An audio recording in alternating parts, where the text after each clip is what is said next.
Turnout for one of the highlights during our annual meeting. We will be joined by President Javier Milei. It's the second time at our annual meeting here in Davos. And President Milei just arrived from the inauguration in Washington. Also, Madame, his sister, sitting here on the first row, they had a great experience in Washington, D.C. President just told Professor Schwab and myself. And as I mentioned, also, we are very excited about his second participation here in Davos. And for some of us, my dear colleague Marisol Argueta, our Latin American director, and myself, we were privileged to also be in Buenos Aires a few months ago, where we brought 50 business leaders from all over the world under the auspices of the World Economic Forum. And we spent a day with President Milei in Argentina. His hospitality is unique, and it also shows the business interest for Argentina. Argentina has been through a remarkable transformation.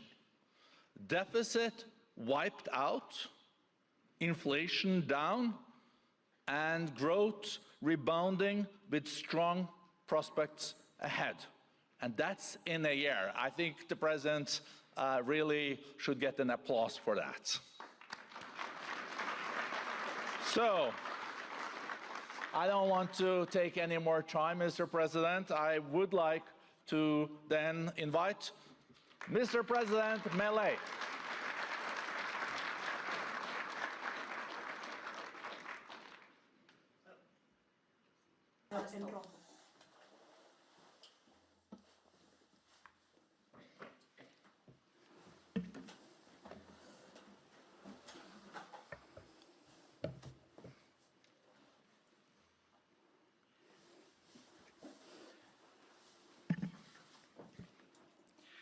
Buenos días a todos. Good morning, everyone. And how much has changed in such a short time? A year ago, I stood here before you, alone, and spoke some truths about the state of the Western world that were met with some surprise and astonishment by much of the political, economic, and media establishment of the West. And I must admit that, in a way, I understand it. A president from a country that, as a result of systematic economic failure for more than 100 years, as a result of having the country taken weak stances in major global conflicts, and as a result of us having closed ourselves off to trade, we had lost practically all international significance over the years. A president of such a country stood on this stage and told the entire world that they were wrong, that they were headed for failure, that the West had gone astray, and that it needed to be redirected. The president of that country, Argentina, who was not a politician, who had no legislative support, no backing from governors, business leaders, or media groups. In that speech, here, standing before you, I told you it was the beginning of a new Argentina, that Argentina had been infected with socialism for far too long, and that with us it would once again embrace the ideas of freedom, a model that we summarize as the defense of life, liberty, and private property.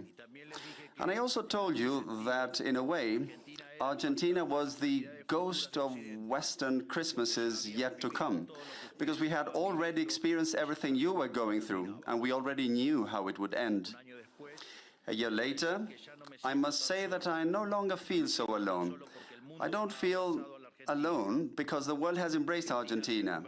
Argentina has become a global example of fiscal responsibility, of commitment to honoring our obligations, and obviously a commitment to solve the inflation problem.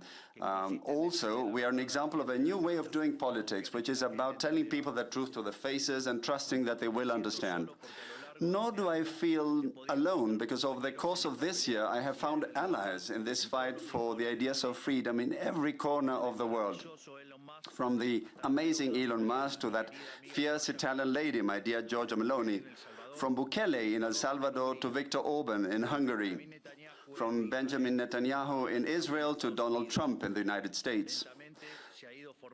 Slowly, an international alliance has been forming among all those nations which, like ours, want to be free and believe in the ideas of liberty. And slowly, what once seemed like the absolute global hegemony of the woke left in politics, educational institutions, in the media, in supranational organizations, or even in forums like Davos, has begun to crumble.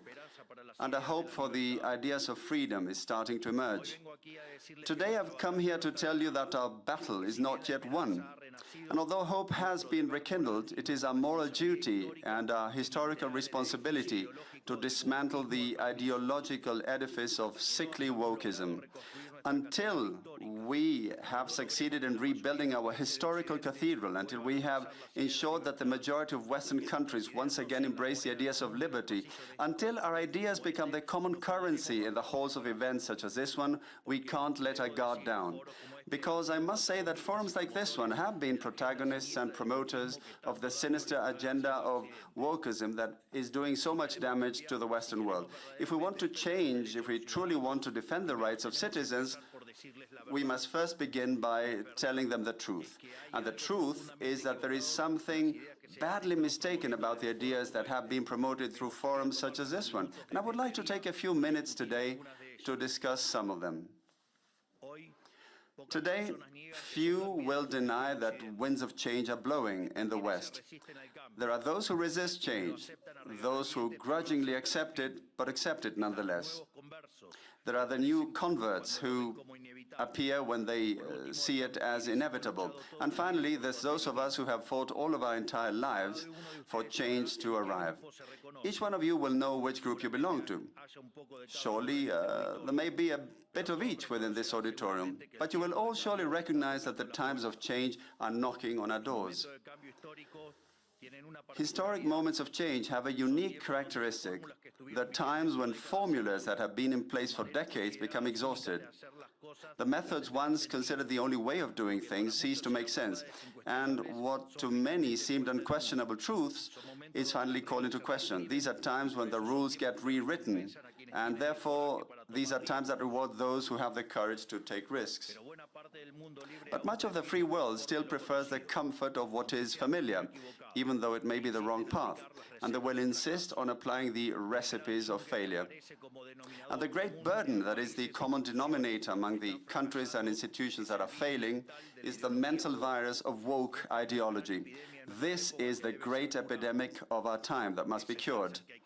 This is the cancer we need to get rid of. This ideology has colonized the world's most important institutions, from the political parties and governments of leading Western nations to global governance organizations, even NGOs, universities and media outlets.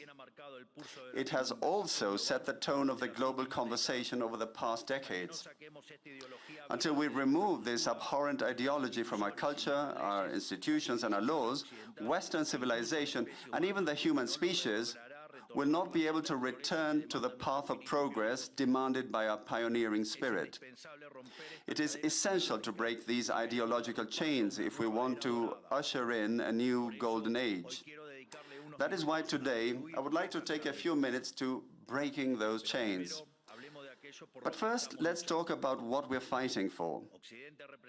The West represents the pinnacle of human achievement. On the fertile ground of its Greco-Roman heritage and Judeo-Christian values, the seeds of something unprecedented in history were sown.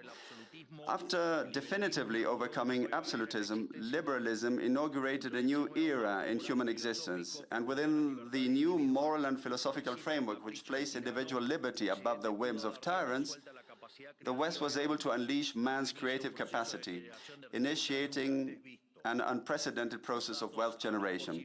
The data speaks for itself. Until the year 1800, the world's per capita GDP remained virtually constant. However, from the 19th century onwards, and thanks to the Industrial Revolution, per capita GDP multiplied by 20, lifting 90% of the global population out of poverty, even though the population itself increased eightfold. And this was only possible thanks to a convergence of fundamental values: respect for life, liberty, and property.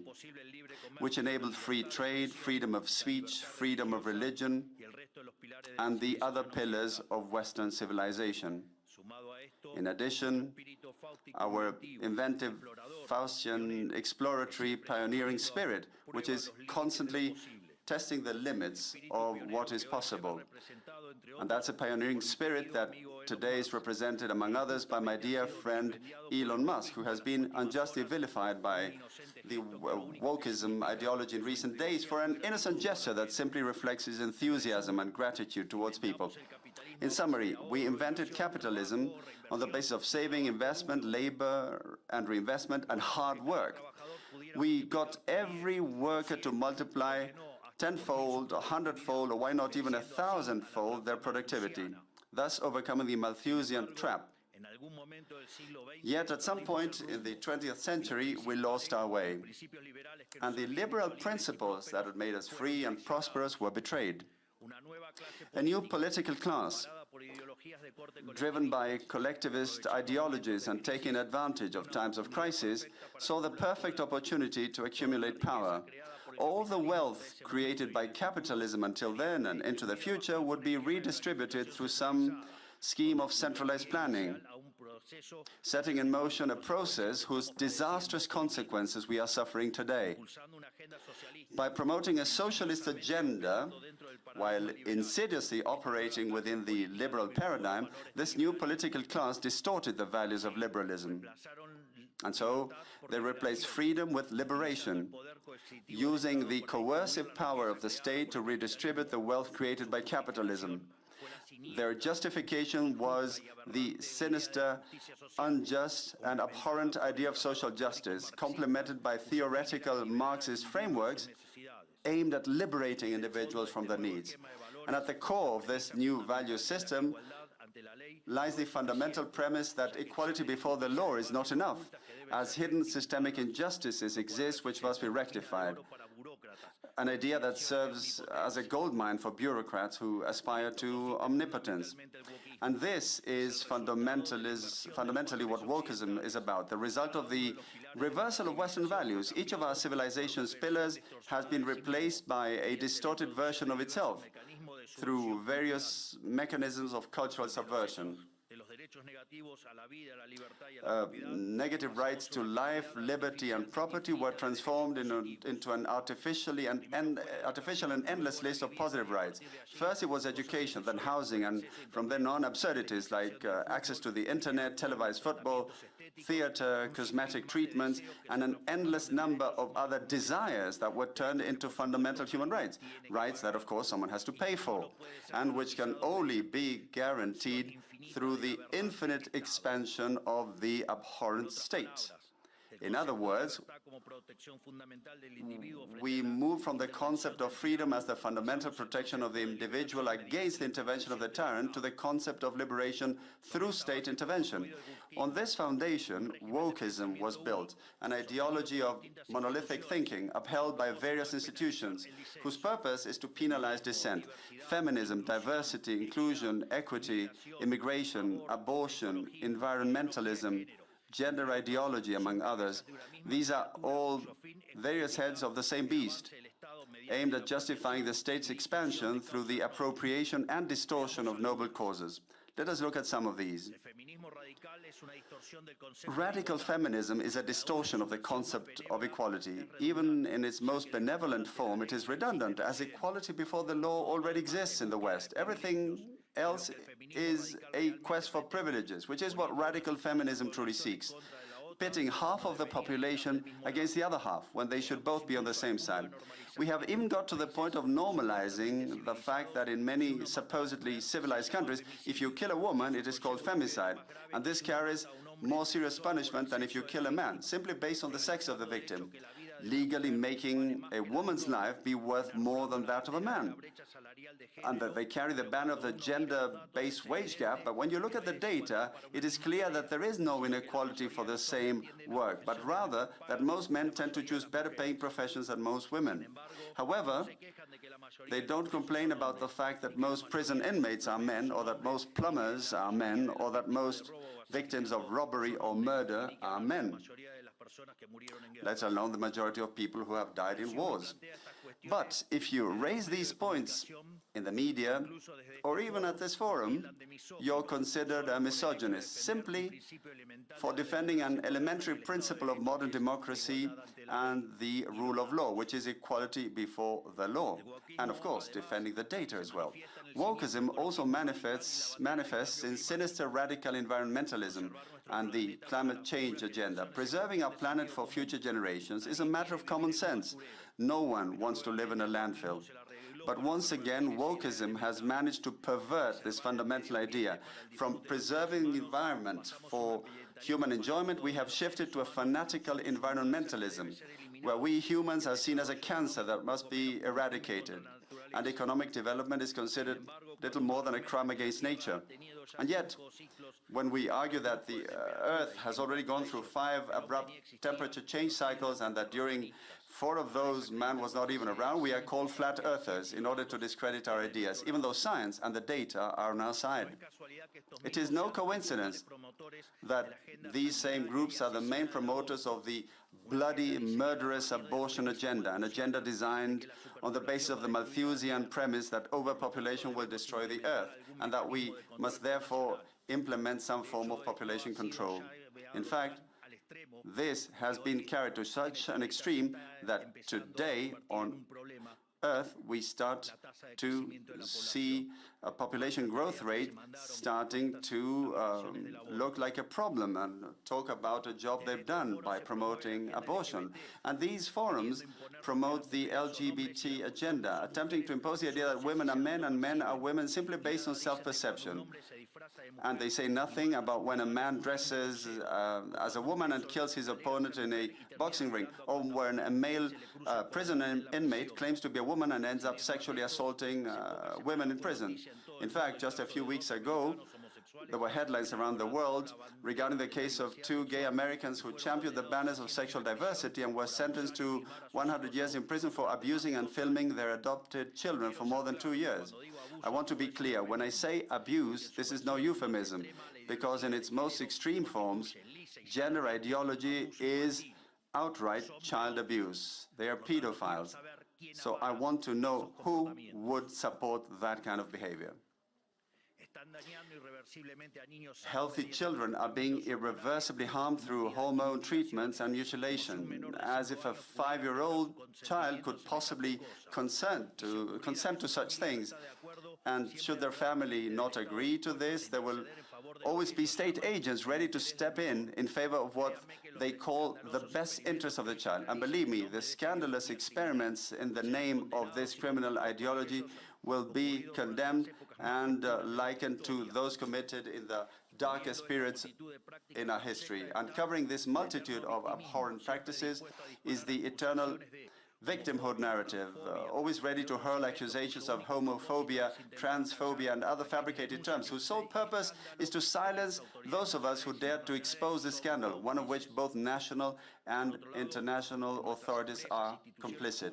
Meanwhile, in our businesses, public institutions, and educational establishments, merit has been cast aside in favor of the doctrine of diversity, which represents a regression to the aristocratic systems of the past. Quotas are invented for every minority politicians can come up with, which ends up undermining the excellence of institutions. Wokeism has also distorted the issue of immigration. The free movement of goods and people is a fundamental pillar of liberalism. We know this well.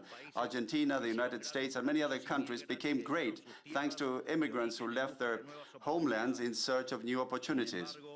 However, we have shifted from attracting foreign talent to foster development to now embracing mass immigration driven not by national interest but by guilt. Since the West is supposedly the root cause of all of the world's evils in history, it must redeem itself by opening its borders to everyone, which leads to a form of reverse colonization that resembles collective suicide. So this is how we now see images of hordes of immigrants who abuse, assault, or even kill European citizens whose only sin was not adhering to a particular religion. But when someone questions these situations, they're immediately labeled racist, xenophobic, or even Nazis. Wokeism has penetrated our societies so deeply, promoted by institutions like this one, that it has even led to questioning the very concept of biological sex through the disastrous influence of gender ideology, which has resulted in even greater state intervention through absurd legislation, such as the state having to fund expensive hormone treatments and surgeries to fulfill the self-perception of certain individuals. Only now are we beginning to see the effects of an entire generation that has mutilated their bodies, encouraged by a culture of sexual relativism. And these people will have to spend their entire lives in psychiatric treatment to cope with what they have done to themselves. Yet, no one dares to speak about these issues. Not only that, but the vast majority have also been subjected to the misguided self-perceptions of a tiny minority. And wokeism also seeks to hijack our future, because by dominating the faculties of the world's most prestigious universities, it is shaping the elites of our countries to reject and deny the culture, ideas, and values that made us great, further damaging our social fabric. What future do we have if we are teaching our young people to feel ashamed of our past? All of this was incubated and increasingly developed over the past decades after the fall of the Berlin Wall. Curious enough, free nations began to self-destruct when they no longer had adversaries to defeat. Peace made us weak. We were defeated by our own complacency. All these and other aberrations, which we can't enumerate due to time constraints, are the threats that today endanger the West. And unfortunately, these are the beliefs that institutions like this one have been promoting for 40 years. And no one here can feign innocence. For decades, there has been a worship of a sinister and murderous ideology as if it were a golden calf, moving heaven and earth to impose it on humanity. And this organization, along with the most influential supranational bodies, have been the ideologues of this barbarity. Multilateral lending organizations have been instruments of extortion, while many national governments, and especially the European Union, have acted as their armed wing. Is it not true that right now, as we speak, in the UK, citizens are being imprisoned for exposing horrifying crimes committed by Muslim migrants, crimes that the government seeks to conceal? Or didn't the bureaucrats in Brussels suspend Romania's elections simply because they didn't like the party that had won? Faced with each of these discussions, wokeism's first strategy is to discredit those of us who challenge these things, first by labeling us and then by silencing us. If you're white, you must be racist. If you're a man, you must be a misogynist or part of the patriarchy. If you're rich, you must be a cruel capitalist. If you're heterosexual, you must be heteronormative, homophobic, or transphobic. For every challenge, they have a label, and then they try to suppress you by force or through legal means. Because beneath the rhetoric of diversity, democracy, and tolerance that they so often preach, what truly lies is their blatant desire to eliminate dissent, criticism, and ultimately freedom, so they can continue to uphold a model in which they are the main beneficiaries. Haven't we heard only recently how certain European leading authorities, and quite reddish, I should say, actually have made open appeals to censorship? Actually, there is no censorship, but rather this idea that you need to silence those who don't partake in the woke ideology. And what kind of society can wokeism create? A society that replaced the free exchange of goods and services with the arbitrary distribution of wealth at gunpoint. One that replaced free communities with false collectivization. One that replaced the creative chaos of the market with the sterile and sclerotic order of socialism. A society filled with resentment, where there are only two types of people: those who are net taxpayers on the one hand, and those who are beneficiaries of the state on the other. And by this, I don't refer to those who receive social assistance because they don't have enough to eat. I'm talking about the privileged corporations, the bankers who were bailed out during the subprime crisis, the majority of media outlets, the indoctrination centers disguised as universities, the state bureaucracy, the unions, social organizations, and the crony businesses that thrive of the taxes paid by hard-working individuals and taxpayers. I'm talking about the world described by Ayn Rand in Atlas Shrugged, which unfortunately has become a reality. It is a system where the big winner is the political class, which becomes both a referee and stakeholder in this redistribution game. I say it again. The political class is a referee and stakeholder and interested party in this redistribution. Of course, the one who redistributes is the one who keeps the lion's share. And despite the cosmetic differences between various political parties, they share interests, partners, deals, and an unshakable commitment to maintaining the status quo. That is why I call them all the party of the state, a system that hides behind well-meaning rhetoric, claiming that the market fails and that they are the ones responsible for correcting the failures through regulations, force, and bureaucracy.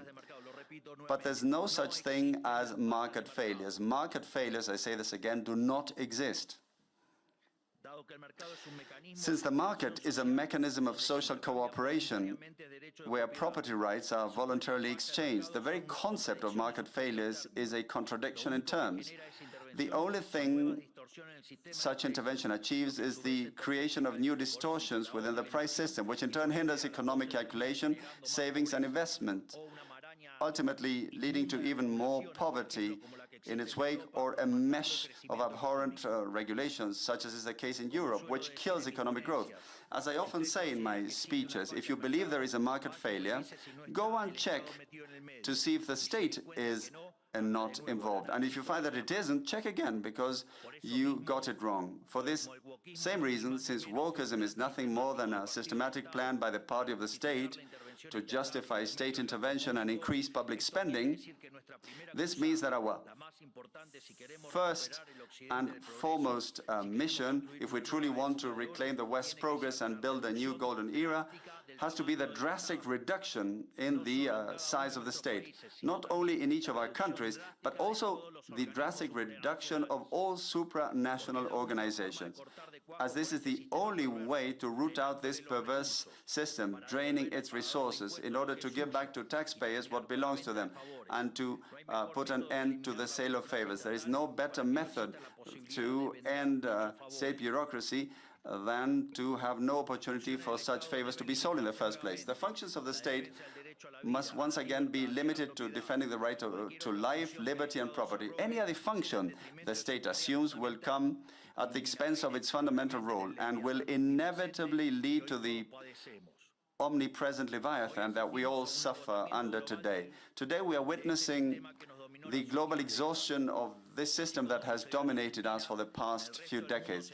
Just as has happened in Argentina, the rest of the world is seeing the deepening of the only truly relevant conflict of this century and of all previous ones, the conflict between free citizens and the political caste that clings to the established order, doubling down on its efforts aimed at censorship, persecution, and destruction.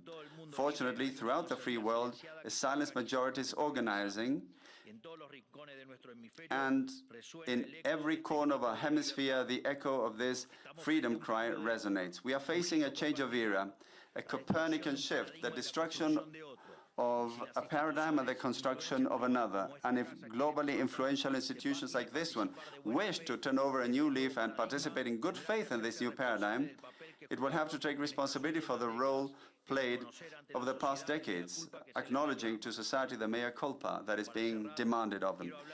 To conclude, I wish to speak directly to the world's leaders, to all those who lead both national states and also to major economic groups and influential international organizations, whether present here today or listening from their homes. The political formulas of the past decades, which I have referred to in this speech, have failed and are now collapsing under their own weight. This means that thinking like everyone else does, reading what everyone else reads, and saying what everyone else says can only lead to error, even though many still insist on marching towards the precipice. The script of the last 40 years has run out, and when a system runs out, history opens up. That is why, to all global leaders, I say it is time to break free from that script. It is time to be bold. It is time to dare to think and to dare to write our own verses. Because when the ideas and narratives of the present all say the same thing and they say the wrong things, being brave means standing outside of time. It means looking backwards, not being dazzled by the transient, losing sight of the universal. It means reclaiming truths that were obvious to our ancestors and that are at the core of Western civilization success, but which the regime of monolithic thinking of recent decades has persecuted as if they were heresies. As Churchill once said, the farther back you can look, the farther forward you're likely to see. In other words, we must reconnect with the forgotten truths of our past to untangle the knots of the present and take the next step forward as a civilization towards the future. And what do I see when I look back? That we must once again embrace the last proven thesis of economic and social success. This is the model of freedom. Once again embracing the ideas of freedom, going back to libertarianism. That's what we're doing in Argentina. That is what I trust President Trump will do in the new America. And this is what we invite all the great nations of the free world to do if they wish to halt in time what is clearly a path leading to catastrophe. So ultimately, what I'm proposing is that we make the West great again. Today, just as 215 years ago, Argentina has broken its chains and invites us, as our national anthem declares, invites us, all mortals of the world, to hear the sacred cry, freedom, freedom, freedom. May the forces of heaven be with us. Thank you all very much, and long live freedom, damn it!